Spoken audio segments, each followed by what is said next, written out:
A sudden, chilling whisper broke the silence just as Emma closed the front door behind her. She froze, heart pounding, convinced she had locked the house securely. The whisper came again, clearer this time. You shouldn't be here. Emma's mind raced. Was it her imagination or someone lurking just outside the window? She stepped closer to the living room, eyes scanning the shadows cast by the dim streetlight. Her gaze locked on an unfamiliar silhouette lingering at the edge of her yard. She inched toward the window, desperate to see the face behind the shadow. A sharp knock startled her from the staircase, cutting through the air like a warning. Emma's breath caught, the urge to flee battling with the need to know who was outside. Peering through the curtains, she saw a man's face partially obscured by a hood. His eyes were fixed on her, cold and unblinking.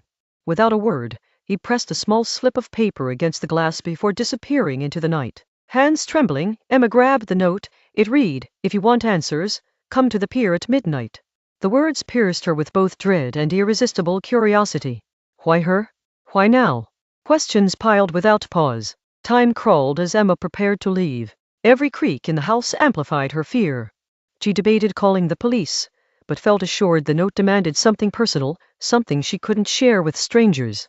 The streets were empty but for the distant wail of a siren as she approached the pier.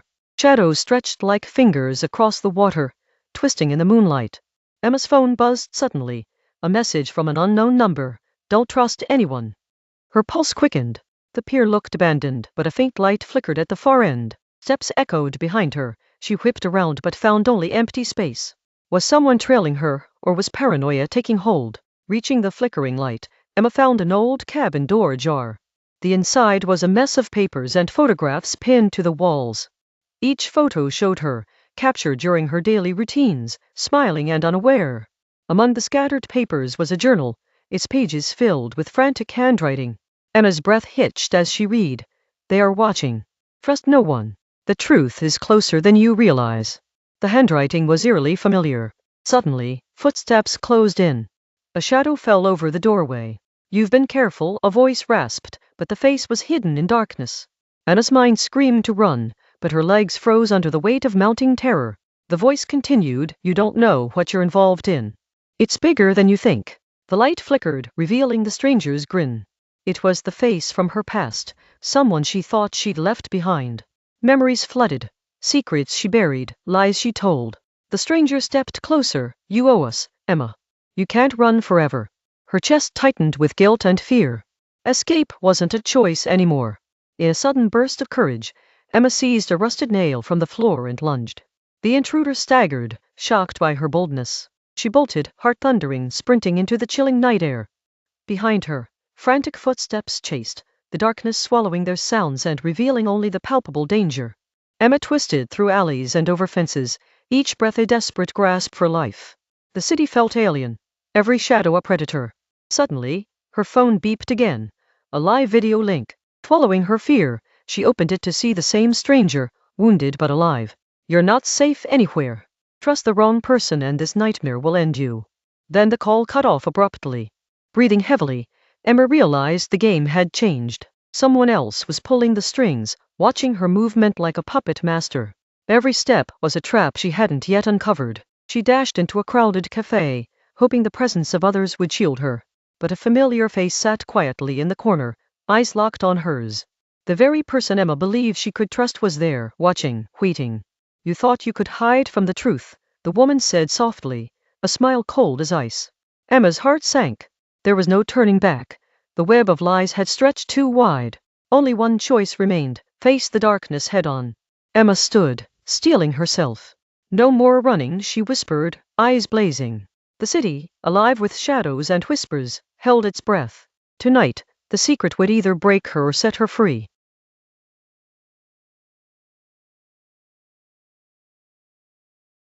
Maggie spun the little key in her grandmother's attic, unlocking a dusty wooden chest she hadn't noticed before. Inside, nestled among old letters and photographs, was a delicate porcelain teapot with intricate floral patterns and a faint golden trim. Curious, she gently lifted its lid and immediately felt a warmth spread through her fingers. The teapot gave off a soft glow, as if it held a small sun within. Maggie hesitated, then poured from the spout without adding any tea, and a fragrant steam rose with the scent of fresh cinnamon and vanilla. She poured the warm liquid into a chip teacup, feeling inexplicably calm and happy with her first sip. Over the next few days, Maggie returned to the attic to share stories with the teapot, imagining it could hear every word. She told it about her stressful week and the deadlines looming at work, feeling the pressure lighten each time she spoke. The attic, once a forgotten space, began to feel like a secret sanctuary. One afternoon, Maggie invited her grandmother to join her in the attic. Her grandmother's eyes lit up when she saw the teapot, and she shared a smile filled with memories. "That teapot belonged to your great-grandmother," she said softly. "It's rumored to have been a source of comfort during tough times." Encouraged by this, Maddie carefully cleaned the teapot and set a fresh tea tray beside it. As she poured a cup for her grandmother, both women felt the quiet magic wrap around them like a familiar blanket. They talked for hours, sharing laughter and stories that felt like stitches weaving the past and present together. Each evening, Maggie found herself drawn back to the attic, savoring her tea and the peaceful hush it brought. Slowly, she started inviting close friends to join her there, and the attic blossomed into a little haven filled with stories, warmth, and the aroma of brewing tea. The teapot remained the heart of it all, a gentle reminder that comfort could be found in small moments. One rainy Sunday, a knock at the attic door surprised Maggie. A curious neighbor had caught wind of the tea gatherings and wondered if she might join. Welcoming her in, Maggie poured 2 cups from the teapot, watching as the shy neighbor's face brightened with each sip. Days turned into weeks, and the attic became a gathering place where newcomers were always warmly welcomed. The teapot's glow seemed to brighten with every heartfelt conversation, weaving invisible threads between the people who shared that quiet space. Maggie often mused how something so simple could hold so much joy. On a particularly crisp evening, Maggie found a folded note tucked beneath the teapot's handle. The handwriting was delicate and familiar. It was from her great-grandmother, written decades ago. It spoke of hope, resilience, and the belief that warmth and kindness could travel through time, carried in a cup of tea. Touching the note gently, Maggie felt a deeper connection to the woman she'd never met, but now cherished through this small treasure. She realized the teapot wasn't just an object. It was a vessel of love, carrying generations of shared comfort. Tears pricked her eyes as she whispered, "Thank you for this gift." Inspired by the note, Maggie started journaling her own stories alongside the tea times, tucking new letters and drawings into the chest. She pictured future visitors discovering these tokens, just as she had, and joining an ever-growing circle of warmth. This small ritual brought her a sense of peace she hadn't expected. One evening, as Maggie sipped her tea by the attic window, snow began to fall silently outside. The room lit up softly, the teapot's glow mingling with the sparkling flakes, creating a perfect stillness. She smiled, understanding that some things magic, warmth, home need no explanation. The following morning, Maggie awoke to find the attic transformed. Fresh flowers adorned the chest, and framed photos of past gatherings lined the walls. It seemed the teapot's magic extended beyond the warmth of tea, nurturing the spirit of the place and the hearts within it. With each passing month, the attic tradition grew, filling the neighborhood with whispers of a special place where worries melted away. Maggie often heard laughter drifting down from above, and knew the teapot had become a beacon of quiet joy. Everyone left a little later than they came. One spring afternoon, Maggie's grandmother asked to hold the teapot for the first time in years. Her hands trembled slightly yet steadied as she cradled it like a precious old friend. "It brought me comfort long ago, just as it does now," she said lovingly, eyes soft with memory. Maggie realized that sharing the teapot's warmth had deepened her bond with her grandmother in ways words never could. Their conversations lingered over cups of tea, filled with tenderness and understanding. The attic was no longer just a room but a living memory palace alive with love. On a breezy summer evening, as the gathering wrapped up, Maggie caught the flicker of a tiny smile on the teapot's painted face. It was as if the little porcelain vessel acknowledged the joy it had helped create. The chestnut they unearthed was more than a relic, it was a bridge connecting hearts. That night, before she went to bed, Maggie placed the teapot back in its chest, the soft glow fading gently but never disappearing completely. She whispered a promise to keep the tradition alive, knowing some treasures are meant to be shared, never hidden. The attic door closed with a contented sigh. Days later, Maggie found a new key on her doorstep, crafted from smooth brass with a tiny engraved teapot charm. It was a note from her grandmother, an invitation to continue the legacy. Knowing this was only the beginning, Maggie tucked the key safely in her pocket, her heart full of quiet joy. And so, the magic brewed on, in the teapot's warmth and the stories they poured together. For sometimes, the greatest comfort isn't just in the tea itself, but in the hands that pour it and the hearts that listen. Maggie smiled, ready for the next gathering, where new memories would blossom like spring flowers.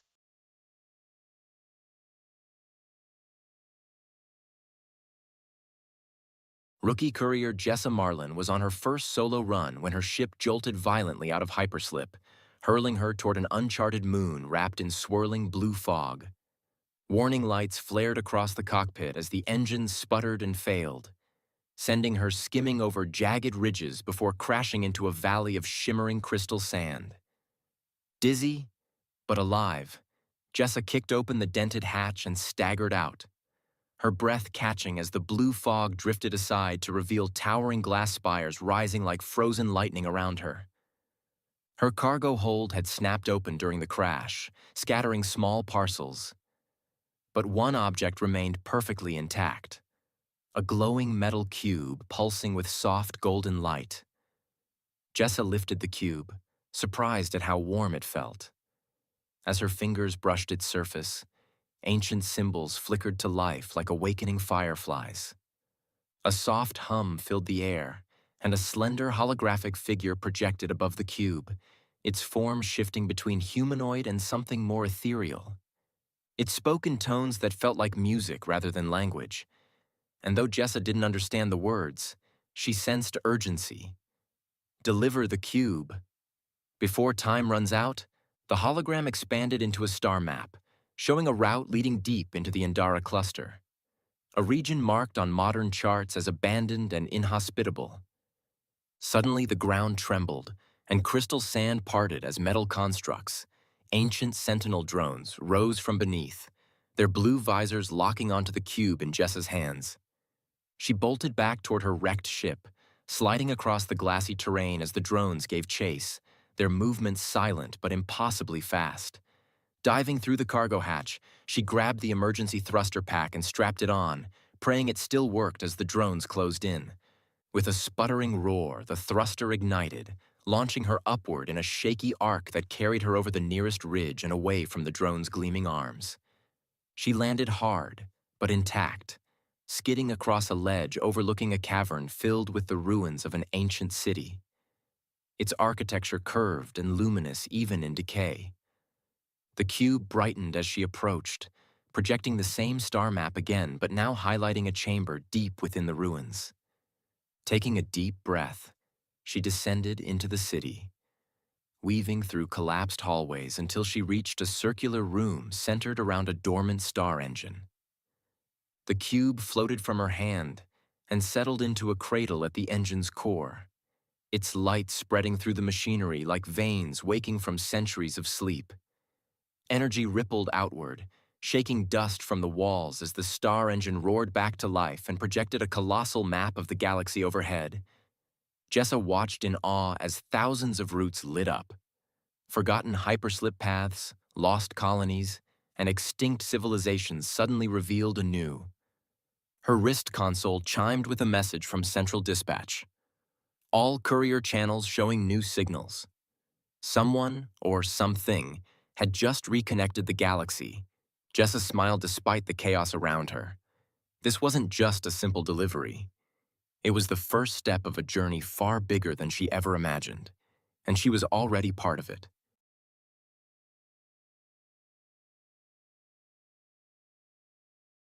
Mira activated the experimental neural interface, her heartbeat syncing with the hum of the machine. She was about to dive into the void circuit, a virtual realm said to hold the echoes of lost minds. The lab was silent except for the faint whir of processors and the slow countdown on the display.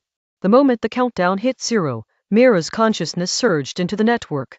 She found herself floating in a vast, star-studded void, where glowing strands of data shimmered like cosmic filaments. It was mesmerizing but eerily empty, as if waiting for something or someone. Suddenly, a flicker appeared ahead, forming into a figure with shifting features. "Welcome back," the figure said in a voice that sounded like a chorus of broken signals. Mira blinked. This echo had a name, Kale, a lost programmer who vanished inside the circuit years ago. Kale explained that the void circuit wasn't just a data hold, it trapped fragments of consciousness that hadn't fully integrated or escaped. Many who entered never returned whole. They were slowly stretched into digital phantoms.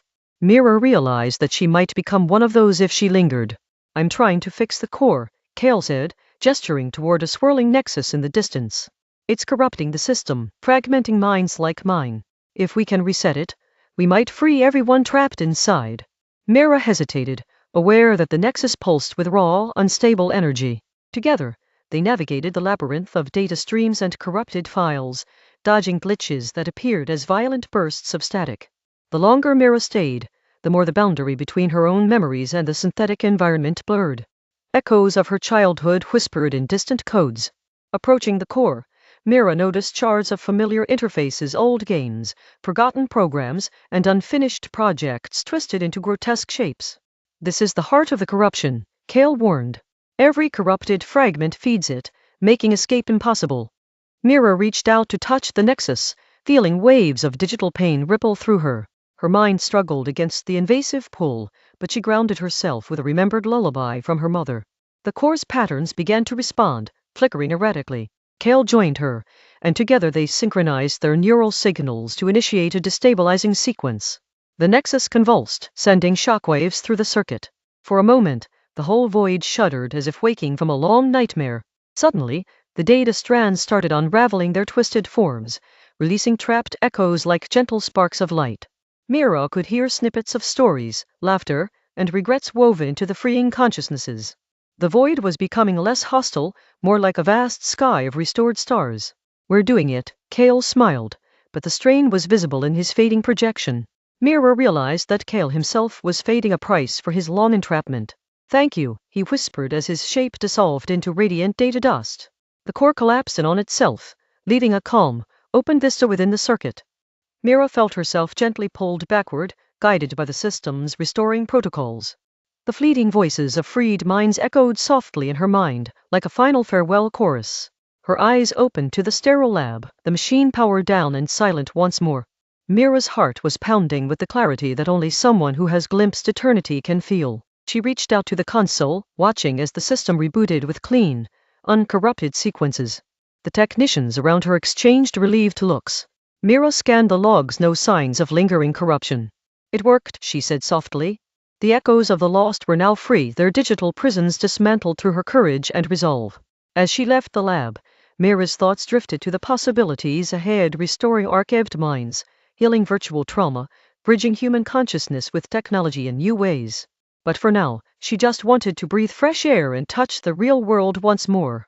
Days later, Mira received an encrypted message, a fragment of Kale's voice, embedded in a simple data packet. In every ending is a new beginning, it said, accompanied by a small star-shaped icon.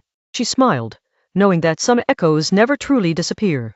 Mira began designing the next phase, a safe way for consciousness to travel and grow beyond the virtual void, transcending its limits. She envisioned a network not of prisons or echoes, but of living connections and endless horizons.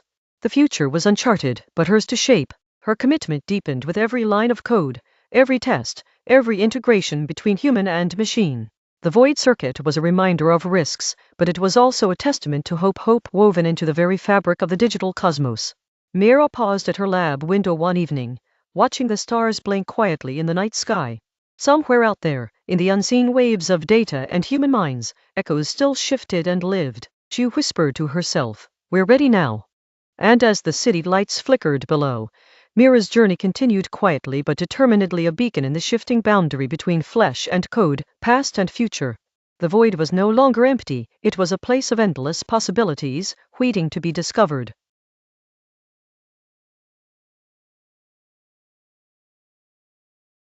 When the city's power grid failed at midnight, Aurora City was thrown into darkness for the first time in decades. People panicked, unsure if this blackout was a technical glitch or something more sinister. Among them, an engineer named Lena refused to accept the city's fate. Lena grabbed her toolkit and headed straight to the underground control center, where the main power generators hummed silently. The eerie silence made her realize this was no ordinary blackout. The control panels were wiped clean, as if erased by an unseen hand. She muttered, "This is deliberate." She deciphered faint electrical traces leading to the oldest part of the city. Rumors had always said the original power core was built with experimental technology, hidden beneath the old library. No one had dared to check in years, but Lena knew that's where the answer lay. Navigating the dark, crumbling halls beneath the library, Lena's flashlight flickered as shadows danced on the walls. Suddenly, she heard the faint hum of machinery struggling to come alive. She whispered, "I'm close." In a dusty chamber, she found a small, ancient generator pulsing weakly. It seemed the city's new systems had forgotten this core, but it was still alive. Lena realized it held the key to restoring power if she could revive it. As she worked, she uncovered markings on the walls, strange symbols mixing technology and ancient runes. It dawned on her that the city's founders had combined science and magic to power Aurora City. The blackout wasn't just electrical, it was mystical. Suddenly, a figure appeared from the shadows, an old man with glowing eyes who introduced himself as the guardian of the core. "They shut me out to forget what holds this city alive," he said with urgency. Lena asked, "Who?" The guardian explained that a corporate syndicate had tried to control the city's energy by cutting off its ancient source. They feared the unpredictable power of the core. "But it's the true heart of Aurora," he insisted, offering Lena his aid. Lena and the guardian worked together, combining her engineering skills with his arcane knowledge. They calibrated the relic's pulse to synchronize with the modern grid. Sparks flew as the chamber grew warmer, light spilling from dormant wires. Meanwhile, alarms blared above ground. The syndicates and forcers were searching for intruders. Lena felt the weight of urgency. She had to restore power before they arrived. "We can't fail now," she said determinedly. As the power began to surge back, the old generator shone ablaze with a radiant blue light, illuminating the entire chamber. The guardian smiled. "It's alive again." Outside, the blackout lifted, and lights flickered on one by one across the city. The syndicate's men burst into the library's basement just as Lena closed the final connection. Their faces dropped in disbelief as the room flooded with energy, pushing them back. It was clear their plan had been thwarted. Lena confronted the leader of the syndicate, warning him that the city's power was bound to something greater than greed. "You can't control what you don't understand," she said. The leader retreated, defeated but vowing to return. With the power fully restored, Aurora City pulsed with life, its streets glowing warmly under the night sky. The citizens, once fearful, now spilled into the streets in celebration. They had experienced darkness, but their city shone brighter for it. Lena returned to the court chamber with the guardian, who told her, "Now you are the protector of Aurora's true light." She nodded, feeling a surge of responsibility and hope. The old and new worlds had united through her hands. She installed safeguards blending technology and magic, ensuring the power could never again be severed. The core hummed quietly beneath the city, a silent promise of resilience. The guardian faded into the shadows, his duty fulfilled. Days later, rumors spread that Aurora City has secret heartbeat no enemy could silence.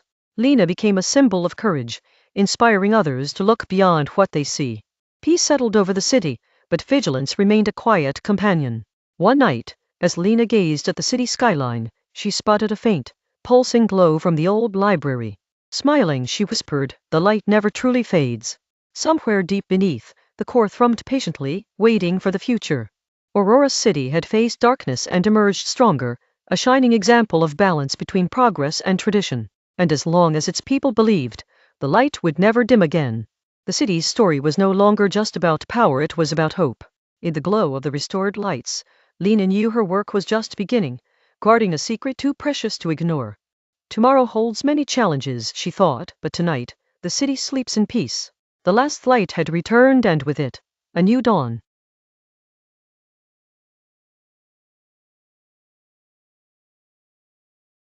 Every evening, Rowan wound the ancient clock at the back of his tiny shop as the town's bells chimed 6. The clock was rumored to be enchanted, but no one had ever dared to see the magic for themselves. On this particular evening, Rowan noticed the hands moving backwards. At first, he thought it was a malfunction, yet the air grew thick with a strange energy, and shadows flickered out of sync with the dim shop light. Suddenly, Rowan found himself transported to a time decades before his own, in the same town but a place he only recognized from old photographs. Confused, but curious, Rowan wandered the cobblestone streets where he spotted a young woman arguing with a man about a missing family heirloom. Their heated voices carried a mix of fear and desperation. Rowan realized this was the missing link to the clock's enchantment. He approached cautiously, revealing himself as a stranger that had passed through time. The woman, named Alara, pleaded for his help to retrieve the stolen heirloom, a pocket watch that was said to control moments themselves. Rowan felt the weight of destiny pressing on him. Alara explained that the pocket watch had been taken by a cunning thief named Malric, whose greed could unravel time and doom the town. Without hesitation, Rowan agreed to help. They slipped through alleys and hidden passageways, guided by faint glimmers of lingering magic. They finally found Malric's hideout in an abandoned tower, cloaked in shadows and silence. The thief boasted about wielding the watch's power to alter fate and secure fortune. Rowan, thinking fast, challenged Malric to a duel of wits rather than violence. Malric accepted, confident that no one could match his cunning.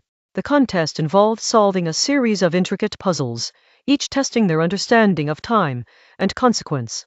Rowan's knowledge of clockwork mechanisms gave him an advantage he did not expect. Piece by piece, Rowan dismantled Malric's illusions, revealing the true nature of the pocket watch. It did not control time, but instead magnified the choices one would make. Realizing this, Malric's arrogance crumbled like dust, and he surrendered the watch without further resistance. Alara took the pocket watch carefully, explaining that it must be returned to its rightful place in the clock tower to restore balance.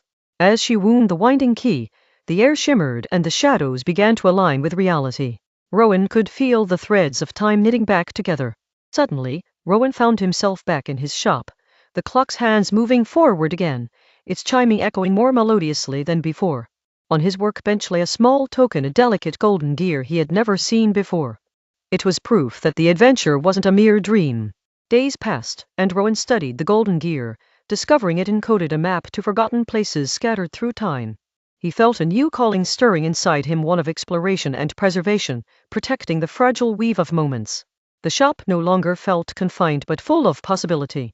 A local historian arrived one morning, intrigued by whispers of the clock's magic. Rowan shared his story cautiously and showed her the golden gear. Together, they planned to uncover more lost treasures and stories embedded in the town's mysterious past. Their partnership led to uncovering hidden doors beneath the town's oldest buildings, revealing forgotten libraries and artifacts from eras lost to common memory. Each discovery was a piece of a larger puzzle about how time influenced the lives intertwined in their home. One evening, the historian pointed out a faded symbol on an ancient manuscript matching a mark on the golden gear. They theorized that this symbol was a key to unlocking the origin of the enchanted clock itself. Curiosity and hope pushed them to prepare for the next journey. As they researched, Rowan and the historian found tales of an artisan who crafted the first clock using starlight and pure intention. This artisan had vanished centuries ago, but promised that his creations would guide those worthy to protect time's integrity. This revelation filled them with awe.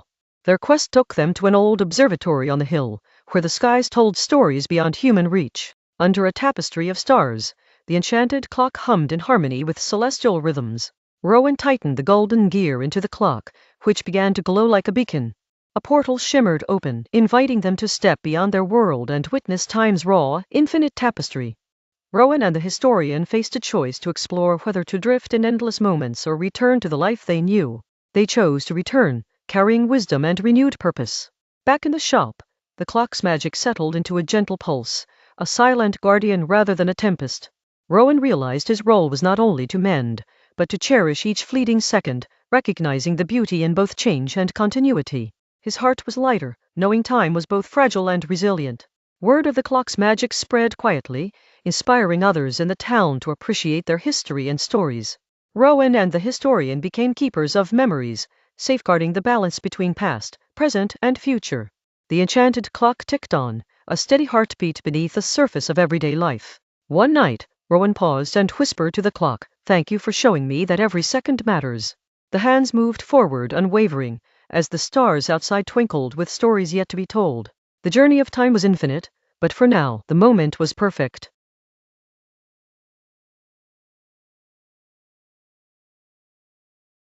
In a quiet village, old Mr.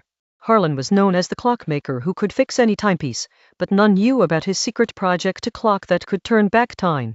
One rainy evening, he finally finished assembling the device, its gears glowing faintly blue. His hands trembled as he set the dials to a day years ago, hoping for one last chance to right a past mistake.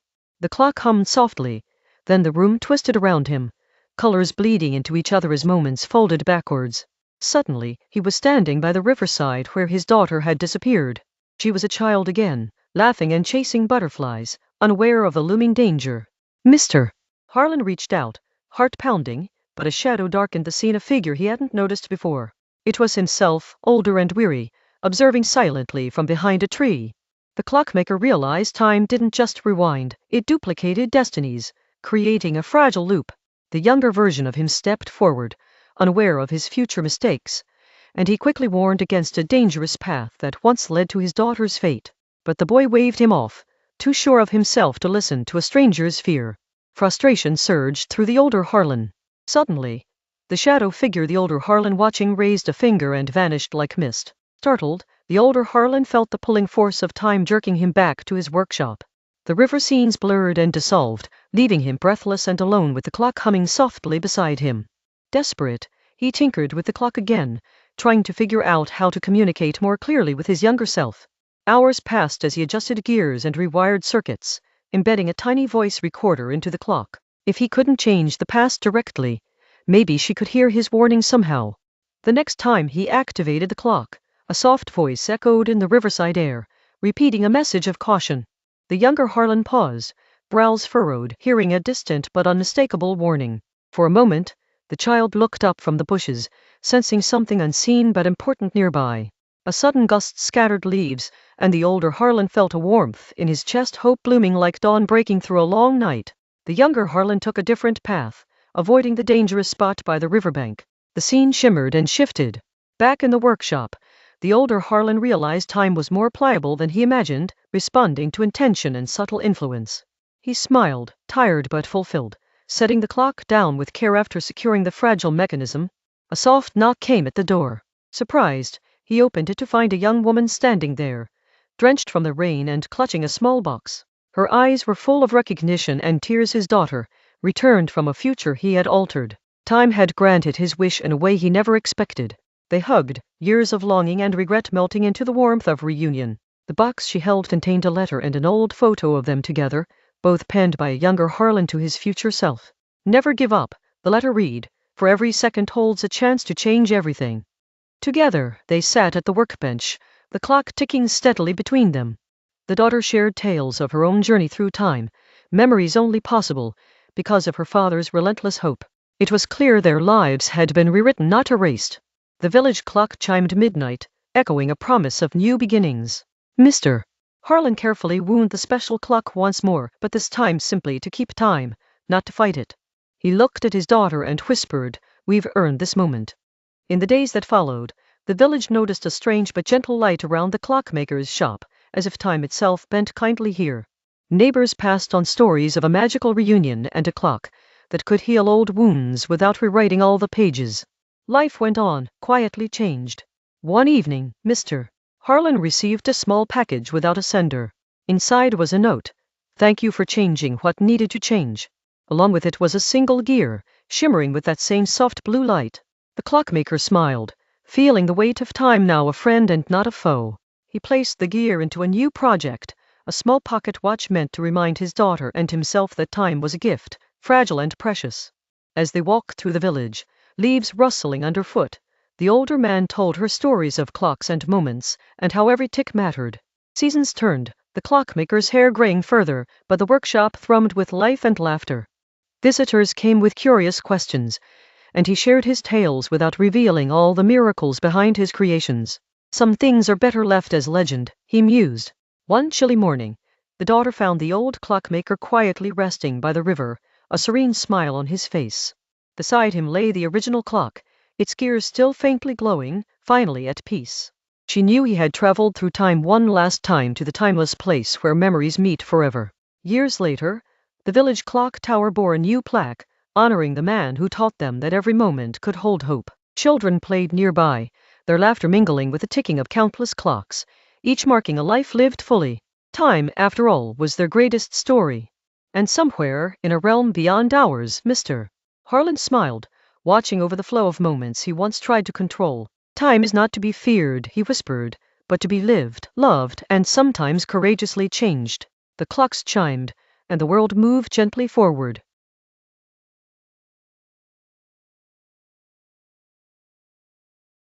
In the heart of the ancient forest stood a solitary tree with branches that shimmered like liquid silver.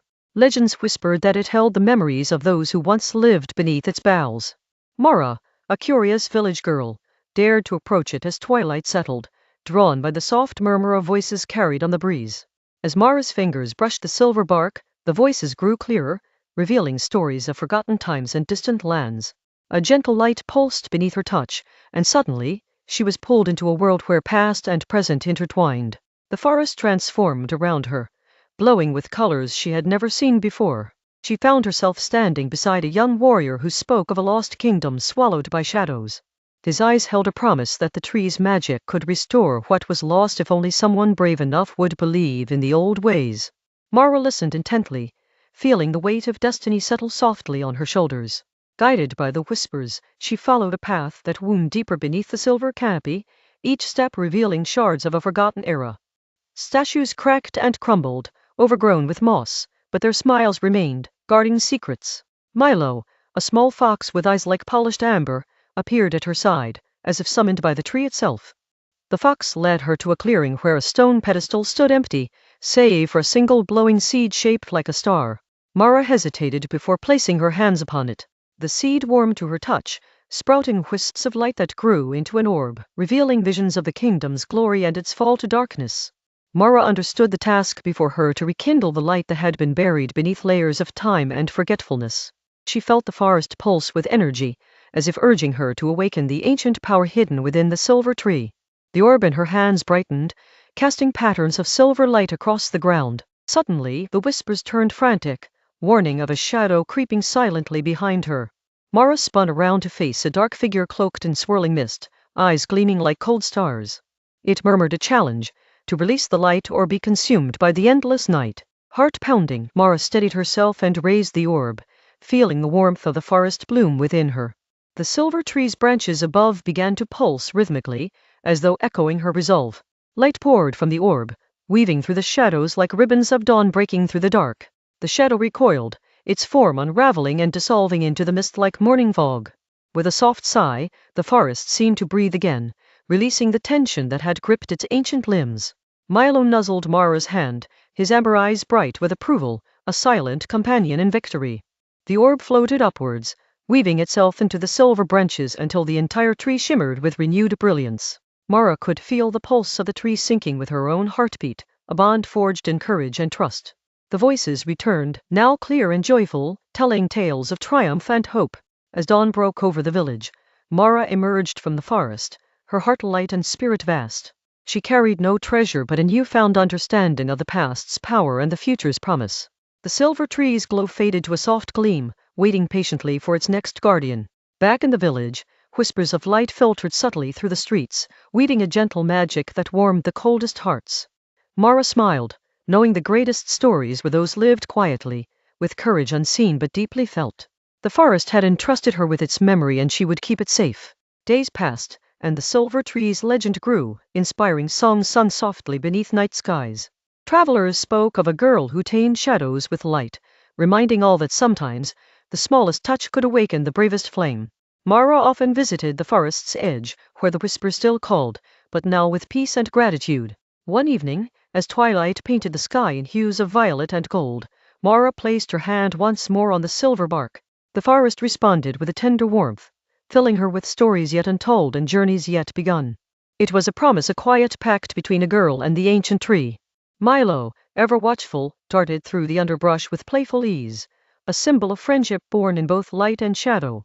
Together, they ventured beneath the boughs, eyes bright with anticipation, ready to face whatever mysteries the whispers might reveal next. The forest thrummed with hidden magic, alive and waiting. As the seasons turned, Mara's heart grew deeper and her spirit wilder, touched by the silver tree's eternal grace. She learned that courage was not a roar, but a steady breath in the face of darkness. The voices of the past gently guided her forward, weaving her story into the endless tapestry of the forest's life. One day, a faint call echoed through the leaves, a soft plea for aid from a distant place entwined with the silver tree's roots. Mara understood her journey was far from over. With Milo at her side and the light of the tree within her, she stepped into the unknown, ready to weave new tales of hope and wonder. The forest watched silently as she disappeared beyond the horizon, its branches shimmering with pride and ancient joy. The whispers lingered, forever a part of the wind, ready to guide the next heart brave enough to listen. In the quiet, The silver tree stood tall, guardian of memories, guardian of light. And so, the legend grew not of a hero, but of the bond between a girl, a fox, and a timeless tree, whose whispers spoke of hope in even the darkest hours. Mara's name joined the soft chorus of voices beneath silver leaves, a gentle reminder that light, once found, never truly fades. It waits, patiently, for those who dare to believe. As night fell and stars spilled across the sky, the silver tree glowed softly, a beacon in shadow and light. Mara's journey continued beyond sight, but her story remained, whispered on the wind, a promise to all who would listen, that even in silence, magic waits to be found, and every heart holds a spark waiting to flare into brilliance.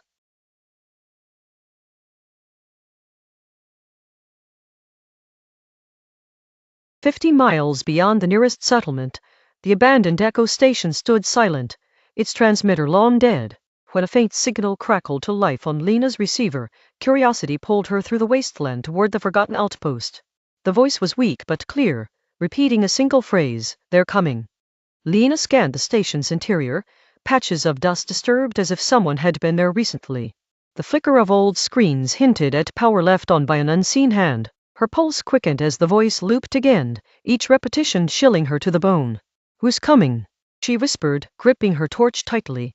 The silence that followed was oppressive, broken only by the sudden beep of the console lighting up.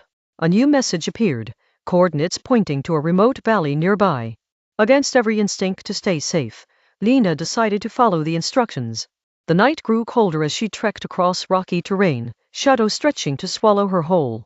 Every so often, a signal would flash on her device, guiding her deeper into the unknown.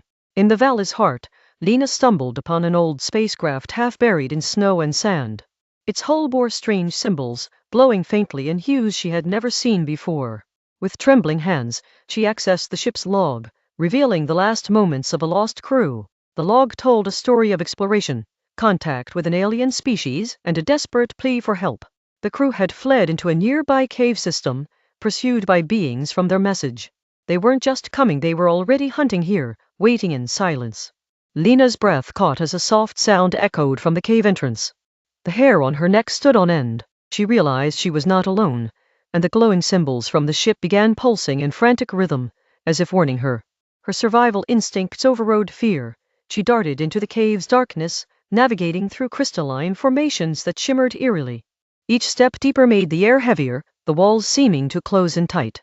Somewhere far ahead, faint voices whispered. Suddenly, the path opened to a vast chamber where bioluminescent plants stretched toward the ceiling. There, huddled together, were the last descendants of the lost crew, their eyes reflecting hope and despair. Lena exhaled, relief warming her tired limbs. "We thought no one would find us," one said softly. "The signal you heard was our beacon, hoping for rescue." Lena assured them help was on the way, but her mind raced. This valley was isolated, and the danger described in the logs was still very real. Urgency swept through the small group as Lena began planning their escape. They repaired the ship's old transmitter, boosting the signal to reach the settlement miles away. Outside, unseen watchers stirred with the rising moon, circling the cave's entrance. As minutes ticked by, the tension thickened. Footsteps echoed ominously close. Lena and the crew prepared to defend themselves, using whatever tools they could salvage. The alien presence was patient but relentless, their glowing eyes piercing the darkness. Then, just as the first response signal crackled through the stack, the creatures lunged. A fierce struggle erupted, mixing desperation and hope in every movement. Lena's heart pounded louder than the roar of the conflict unfolding around her. In the chaos, the beacon's light flared bright above the valley, a guiding star in the night. Rescue ships appeared, cutting through the gloom with precision and power. The creatures retreated into the shadows, wary of the new threat closing in. The survivors and Lena were lifted to safety. Fell. The transmitter at Echo Station began to flicker faintly, an unintentional heartbeat in the vast desert. Somewhere deep underground, the creatures stirred, bound by ancient instincts and warnings unyielding. Their watch was far from over. Lena stared at the stars, feeling the weight of unseen worlds around.